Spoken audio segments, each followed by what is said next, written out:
नमस्कार। बिंद कवि दरबार में आप सभी का बहुत बहुत स्वागत, वंदन और अभिनंदन है। तो आज की ये जो संगोष्ठी है उसमें हमारे बिंद के विभिन्न कोनों से जो प्रतिभाएं हैं वो आज यहाँ पर पधारी हैं। उन सबका बहुत बहुत स्वागत, वंदन, अभिनंदन है।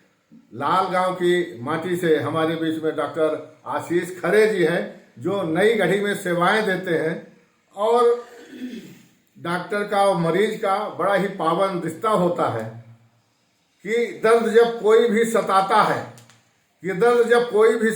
है रोगी चीखता है, छटपटाता है और सारे रिश्ते तो बाद में याद आते हैं राज। अरे सबसे पहले तो डॉक्टर ही याद आता है, लेकिन डॉक्टर कैसा कैसा काम कर जाते हैं कई बार, वो सुनिए भाई आशीष खरे जी से। धन्यवाद दादा। सबसे पहले तो बिंद कवि दरबार में पहली बार मुझे शामिल होने का अवसर मिल रहा है, इसके लिए भी धन्यवाद। और आज दादा का जन्मदिन है, इसके लिए ढेर सारी शुभकामनाएं।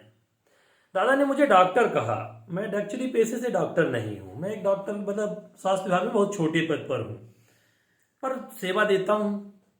तो कहीं ना कहीं सेवा देता हूं तो डॉक्टर हमारे बीच जो देखने को मिलता है या स्वास्थ्य विभाग में, तो एक छोटा सा स्वास्थ्य विभाग में सभी डॉक्टर सम्मानीय हैं, आप सब लोग सम्मान करिएगा।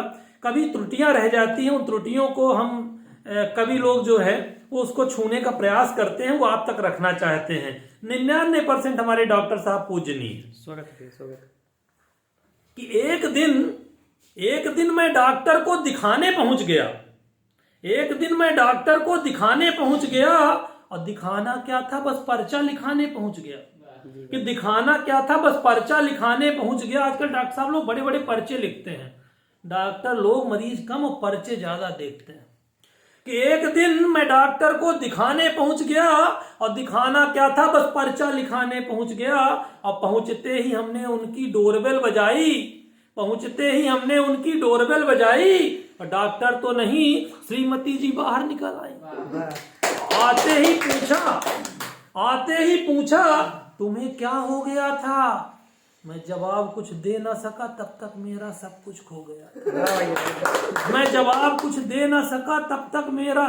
खो गया था। और जब होश आया तो लगभग रात हो रही थी और डॉक्टर और श्रीमती जी में मुझे चूसने की बात हो रही थी। कि तभी देखा तो एक आदमी मेरा खून कांच पर लगा रहा है। मैंने पूछा तो उसका कहना था मेरा फाइल एरिया दूर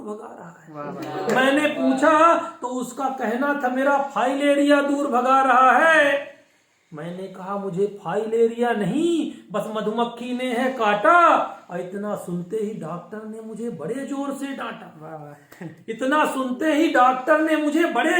डांटा कि अरे जांच हो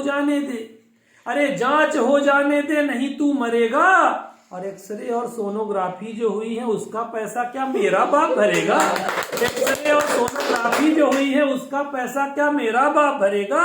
इतना सुनते ही लगा मैं फिर से बेहोश हो जाऊंगा। डॉक्टर ने कहा चिंता मत कर, मैं तुझे तेरे घर तक पहुंचाऊंगा। मुझे लगा घर जाकर घर वालों से पैसा ऐंठेंगे और देख लेंगे घर तो आए दिन मेरे घर में बैठेंगे। मैंने कहा डॉक्टर साहब अब तो पूरा खर्च बता दो। डॉक्टर साहब ने कहा 3000, पर पहले तुम अपना मर्ज बता दो। बिना मर्ज जाने 3000। मैंने कहा डॉक्टर साहब अब तो पूरा खर्च बता दो। डॉक्टर साहब ने कहा 3000, पर पहले तुम अपना मर्ज बता दो। मैंने कहा डॉक्टर साहब ने कहा कि तुम नहीं जानते मेरा एडमिशन डोनेशन पर हुआ था और कॉपी बनवाने के चलते मेरा दिल्ली तक जाना हुआ था।